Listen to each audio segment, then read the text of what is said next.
Hello everyone, कैसे हैं आप सभी। आशा करती हूँ अच्छे होंगे, मस्त होंगे, स्वस्थ होंगे। आज का हमारा टॉपिक रहेगा शेल्टर। ईवीएस की क्लास 3rd से लिया गया भाई। देखते हैं, पहले पॉइंट को देखते हैं। इसमें असम के बारे में देखेंगे भाई, असम के घर कैसे होते हैं।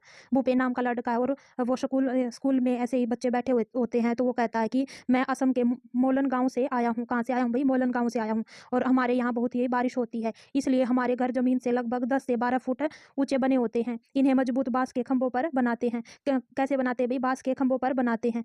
ये घर अंदर से भी लकड़ी के बने होते हैं। कैसे होते हैं भाई? लकड़ी के बने होते हैं। देखो भाई, 3.5 मीटर या 10 से 12 फुट ऐसे तस्वीर देखो भाई, ऐसे होते हैं भैया।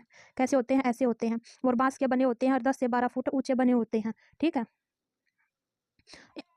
चमेली, मैं मनाली से आई हूँ, जो एक पहाड़ी इलाका है। हमारे यहाँ भी बारिश बहुत होती है, बर्फ भी पड़ती है। जब ठंड ज़्यादा हो जाती है तब धूप में बैठना अच्छा लगता है। हमारे मकान पत्थर और लकड़ी से बनते हैं।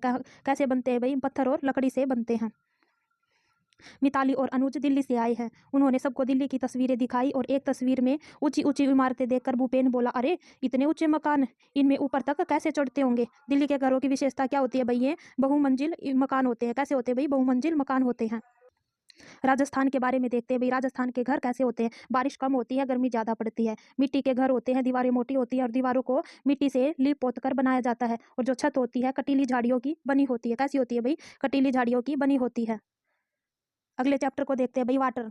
वाटर, इसमें माधो नाम का एक लड़का है, वो राजस्थान के बज्जू गांव में रहता है। कहाँ रहता है भाई? बज्जू गांव में रहता है। गांव में देखा तो चारों ओर रेत ही रेत दिखाई देती है। कभी रेत नहीं उड़ती तब कुछ दिखाई दे देता है। गर्मी में पानी की कमी होती है और बारिश के दिनों में पानी को जमा करना पड़ता है। क्या करना पड़ता है भाई? जमा करना पड़ता है। और जो पानी को जमा करते हैं उसको क्या कहते हैं भाई? बावड़ी कहते हैं। कुंड, टाका, सीढ़ीदार कुआं, ये इनके भाई नाम पूछ लेते हैं। राजस्थान में जो पानी जमा करते हैं उनको क्या क्या कहते हैं? टाका कहते हैं, बावड़ी कहते हैं। ठीक है।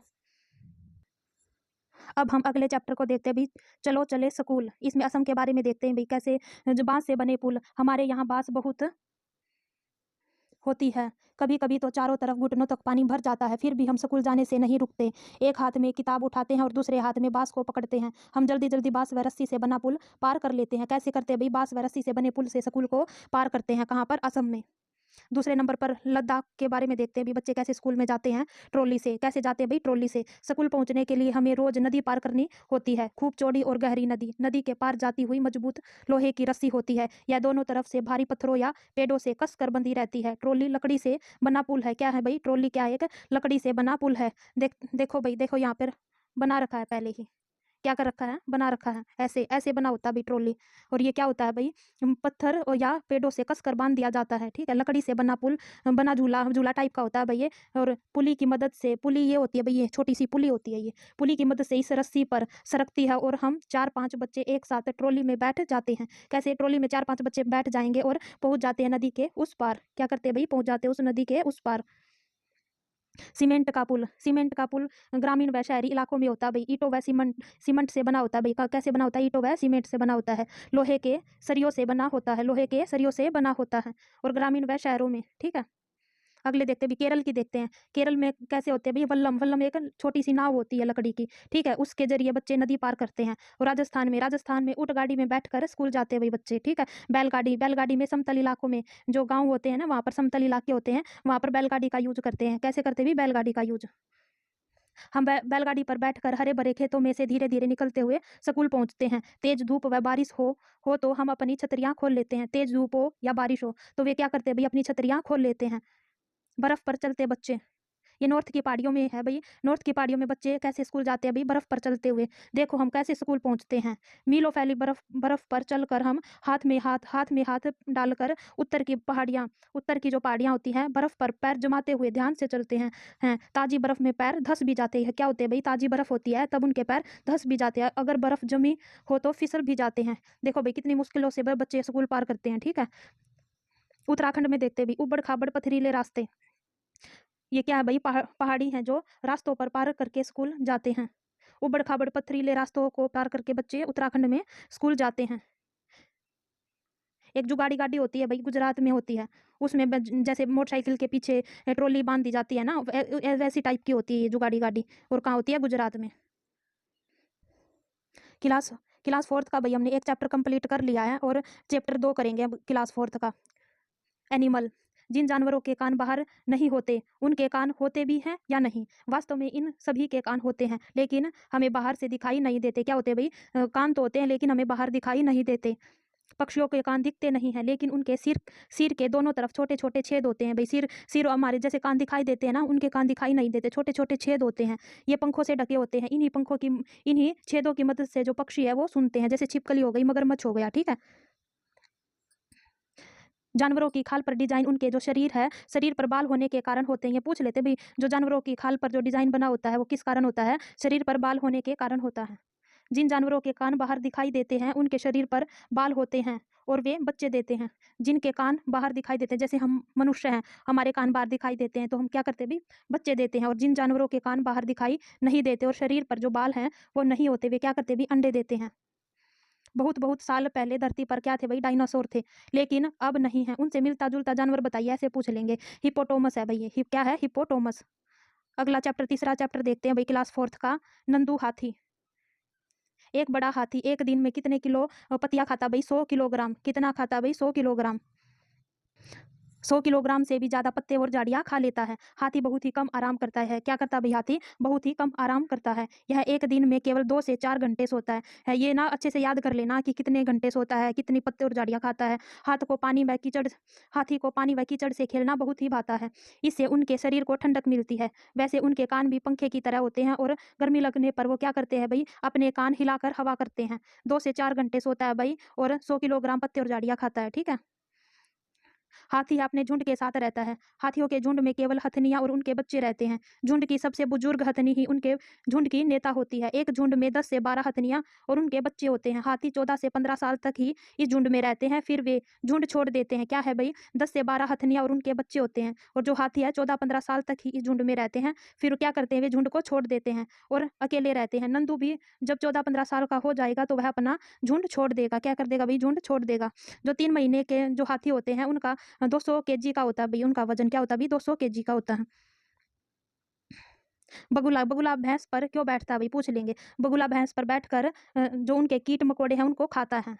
जानवरों के कान के आकार का संबंध सुनने की शक्ति से होता है भई। किससे होता है? सुनने की शक्ति से होता है। अगला चौथा चैप्टर देखते हैं भई, अमरता की कहानी। क्या है भई? अमरता की कहानी। ये प्लांट टॉपिक से लिया गया है। 300 साल पुरानी यह कहानी है। पूछ लेंगे भई कितने साल पुरानी कहानी है ये? 300 साल पुरानी कहानी है। गाँव का नाम क्या है? खेजड़ली। गाँव में खेजड़ी के बहुत ज़्यादा वृक्ष थे, इसलिए इसका नाम क्या पड़ा? खेजड़ली। अमरता अमरता राजस्थान में जोधपुर के पास खेजड़ली गाँव की रहने वाली थी।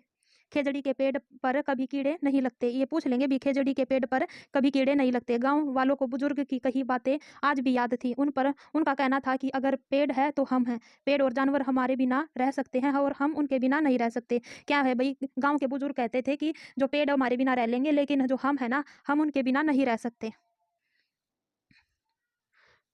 लकड़ी राजा के महल के लिए चाहिए थी और लकड़हारों की लकड़ी लाने के लिए खेजड़ी भेजा।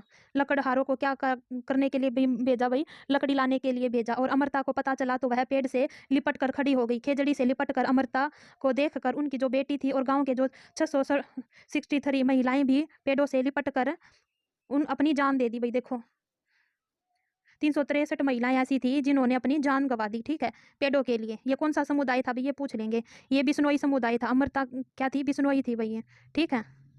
खेजड़ी के पेड़ के बारे में देखते हैं भई, क्या-क्या इसकी विशेषता है। यह पेड़ रेगिस्तानी इलाके में खूब पाया जाता है। इसे ज़्यादा पानी की ज़रूरत नहीं होती। इस पेड़ की जो छाल है दवा के काम आती है और इनकी लकड़ी को कभी कीड़ा नहीं लगता है। इस पेड़ की जो फलियाँ होती हैं वो सब्जी के काम आती हैं और उसकी पत्तियाँ हैं वहाँ पर रहने वाले जानवर खाते हैं और उनकी छाया में हम तुम जैसे बच्चे खेलते भी हैं।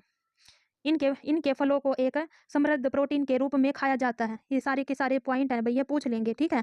आप इनको अगले चैप्टर को पढ़ेंगे भई हम, अनीता की मधुमक्खियाँ। मेरा नाम अनीता कुशवाहा है। मैं मुज़फ्फर ज़िले के बोचाहा गाँव में रहने वाली हूँ, जो बिहार में है। मैं मधुमक्खी पालने का काम भी करती हूँ। घर में माँ, पिताजी और 2 छोटे भाई हैं। मैं कॉलेज में पढ़ती हूँ और स्कूल के बच्चों को पढ़ाती भी हूँ। हमारे इलाके में बहुत सारे लीची के पेड़ हैं। लीची के फूल मधुमक्खियों को लुभाते हैं, इसलिए यहाँ लोग मधुमक्खियों को पालकर शहद बनाने का काम करते हैं। मैंने गाँव में मधुमक्खियों के पालने के लिए एक सरकारी कोर्स में भाग भाग लिया और कोर्स में भाग लेने लेने वालों में मैं अकेली लड़की थी। क्या थी भई? अकेली लड़की। ट्रेनिंग में मुझे पता चला कि अक्टूबर से दिसंबर तक का जो समय होता है, वो मधुमक्खियों के अंडे देने का समय होता है। जो मधुमक्खी पालन शुरू करने का सबसे अच्छा समय यही होता है। क्या कौन सा होता है भई? अक्टूबर से दिसंबर तक का। बच्चों को पढ़ाकर कितने रुपए बचाए भाई? 5,000 रुपये बचाए। और इन रुपयों से मैंने मधुमक्खी पालने के 2 बक्से खरीदे। एक बक्से की कीमत 2,000 रुपये थी। बाकी बचे हुए रुपयों को मीठा घोल बनाने के लिए, चीनी और छत्ते को साफ करने के लिए दवाइयाँ खरीदी। लीची के जो फूल हैं वो फरवरी में खिलते हैं। पूछ लेंगे भाई लीची के फूल है किस मतलब कब खिलते हैं? फरवरी में खिलते हैं। मैंने अपने चारों बक्सों को लीची के बगीचे में रखा। मुझे हर बक्से से 12 किलोग्राम शहद मिला, जो मैंने बाजार में बेचा और मुझे अपनी पहली कमाई मिली। अब मेरे पास 20 बक्से हैं। हर छत्ते में एक रानी मक्खी होती है जो अंडे देती है। छत्ते में कुछ नर मक्खी भी होती है। छत्ते में बहुत सारी काम करने वाली मक्खियाँ भी होती हैं। ये दिन भर काम करती हैं, शहद के लिए फूलों का रस ढूंढती हैं। जब किसी मक्खी को रस मिल जाता है तो वह एक तरह का क्या करती है भाई? नाच करती है। उससे दूसरी मधुमक्खियों को पता चल जाता है कि रस कहाँ है। वे रस से शहद बनाती हैं। छत्ता बनाने का काम भी इन्हीं का होता है और बच्चों को पालना भी इन्हीं को होता है। और ये न तो बच्चों को पालना भी, और ये न तो छत्ता बनाते हैं नर, और न शहद इकट्ठा करते हैं। बस बेचारे खाली पड़े रहते हैं। शहद के बिना छत्ते की सारी जो मधुमक्खियां भूखी ही रह जाती हैं। नर मक्खी छत्ते के लिए कुछ खास काम नहीं करते। जो क्या करते हैं भाई? जो ये होती है ना, सिपाही मधुमक्खी, ये ही सारा काम करती है। ठीक है। अनीता होलसेलर बनना चाहती थी, जिससे वह मधुमक्खी पालने वालों को शहद की सही कीमत दिलाने में मदद कर सके। चींटियों के बारे में बता रखा भी। मधुमक्खियों की तरह चींटियां भी मिलजुल कर रहती हैं। सभी चींटियों का काम बटा होता है। रानी चींटियां अंडे देती हैं, जो सिपाही चींटियां हैं बिल का ध्यान रखती हैं। काम करने वाली चींटियां भोजन ढूंढ कर बिल तक लाती हैं। और दीमक और ततैया भी इसी तरह समूह में रहते हैं। ये पूछ लेंगे भाई दीमक और ततैया समूह में रहते हैं या नहीं रहते? ठीक है। अगला चैप्टर है भाई ओमना की डायरी। ओमना और उनकी पक्की सहेली राधा बहुत ही खुश थी। वे साथ साथ केरल जा रही थी। सफर में 2 दिन पहले राधा साइकिल से गिर गई और डॉक्टर ने 6 हफ्तों के लिए दाई टांग पर प्लस्तर चढ़ा दिया। और ओमना और राधा बहुत ही उदास हो गई। ओमना का सफर देखते हैं भाई। ट्रेन है जो गांधीधाम कच्छ से चली थी। और यहाँ ढोकला, चटनी, नींबू वाली चावल और मिठाई अम्मा अपने डिब्बे में लेकर आई थी। क्या क्या लेकर आई थी भाई? ढोकला, चटनी, नींबू वाले चावल और मिठाई। जब ट्रेन चलती है तो बाहर की सभी चीजें उल्टी दिशा में भागती दिखाई देती हैं। हम अभी अभी वलसाड स्टेशन, जो कहाँ पर है? गुजरात में है। और वहाँ पर क्या क्या मिलता है भाई? बटाटा बड़ा मिलता है। बटाटा बड़ा, पूरी, साग, दूध ठंडा मिल रहा था। क्या मिल रहा था भाई? बटाटा बड़ा मिल रहा था, पूरी, साग और दूध ठंडा। Gandhidham Ahmedabad Valsad station, railway station Gujarat में है भाई। ये पूछ लेंगे जो गांधीधाम है अहमदाबाद वलसाड रेलवे स्टेशन कहाँ पर है? गुजरात में है भाई। कोझिकोड कहाँ है? केरल में। ये भी पूछ लेंगे भी कोझिकोड कहाँ है? केरल में। गोवा से केरल तक के रेल के रास्ते में कितनी सुरंग आती है भाई? 92 सुरंगें आती हैं। और 2000 पुल, कितने अभी? 2000 पुल हैं।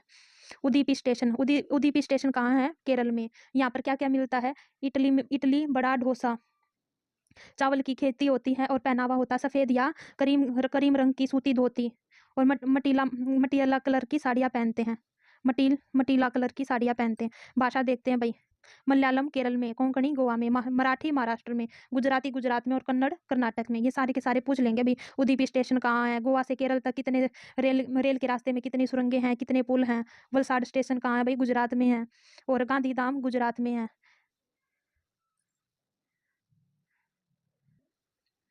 मलयालम में वलियम्मा माँ की बड़ी बहन को कहते हैं। और अमुअम्मा अपनी माँ की माँ मतलब चाची को कहते हैं। ठीक है। और माँ की बड़ी बहन मौसी। ठीक है। मलयालम में वलियम्मा माँ की बड़ी बहन यानी मौसी को कहते हैं। और अमुअम्मा अपनी माँ की माँ को कहते हैं। फेरी क्या भाई? केरल में है एक तरह की नाव है भैया। और रेल के जो टिकट होती है उस पर क्या क्या होता है भाई? ट्रेन का नंबर होता है, सफर शुरू करने की तारीख होती है, और बर्थ एवं डिब्बे के नंबर होते हैं, किराया होता है, दूरी होती है, मतलब कितने किलोमीटर ये ट्रेन कहाँ से कहाँ तक जाएगी। कोंकण रेल बेंगलोर और मुंबई को सीधे जोड़ती है भैया। अगला चैप्टर आएगा भाई रिलेशनशिप, ये हम कल पढ़ेंगे। Thank you. आज का हमारा टॉपिक यही समाप्त होता है। धन्यवाद।